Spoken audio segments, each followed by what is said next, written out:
let's just imagine you have your own business, you're making a certain amount of money, and then things slow down, and you're like, oh my God, like, uh-oh, right? Like that could seem scary.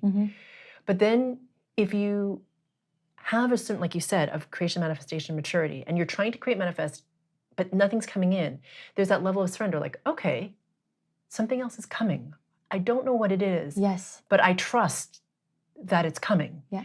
And I don't need to know what that is. Like you have enough internal strength and awareness of your connection to pure source that it's like you don't need to know yet. It's coming. You're in the surrender to the yet unknown. And is that void space you speak of in other? Yeah, Okay. you can go into that void space or the the death space. Yes, exactly. Right, that moment of pause where there is no action per se. Yeah. And that's hard for the mind. Yes. The mind wants to know. Yes. It doesn't do well with unknowns. Very difficult with the unknown. Yeah. Yes. And so when you're in that period of, when I said that incorrectly, when it's the yet to be known. So when you're in the unknown, in the yet to be known, it can be very uncomfortable. But as you do more and more frequency work, and as your frequency resonance rises, you get to be stronger internally, and you can be in that surrender from strength and just be like, okay, well, I fear this fear of like, I don't know. That's okay. I'm allowed to feel that. I'm going to confirm that removal, move through it, you know? So it's really awesome. And I feel like then instead of the focus, and I've noticed this in everyone who's like, first of all, I just want to say, you can stop whenever you want. So there are people who start with frequency work and their world starts to shift, right? Relationships get better, they have more money, they start to have different career paths, whatever changes, right? Whatever it looks like for them. And then they're like, I'm good. Like everything's changed. Like I feel really good. My life is awesome. And then they stop. And that's wonderful. So you can stop there. Some people are like, well, it's this awesome. What else is more? Is that, what else is there to experience, right? So then people start to realize, wait a minute.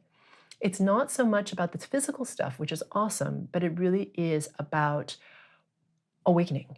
Like what, as consciousness embodied, can I experience? What can that be like? What is possible, you know, for me as a human? And it changes the game. Now, what I want to just mention is that if you don't address the mind, you get to a point in your frequency resonance where people start to shift in terms of what they want. So they no longer want like a new car. Yeah. Okay. Like that's not the thing that they need to have to feel good, you know, or safe or whatever. But they start to want different things. Like, I want to be awakened, or I really want abilities to come in. Or do you see what I'm saying? It's still a want. It's not mundane necessarily, but they still are driving towards something because they feel like they're on the cusp of getting somewhere. And so they're driving themselves towards it. Does that make sense? Yeah. It's still a strong need. And so this is coming from the mind. And what is it showing? It's showing a lack, right? Like I don't feel complete because I'm not awakened, or I don't have the abilities, or I don't fill in the blank. It doesn't really matter what the thingy is, okay?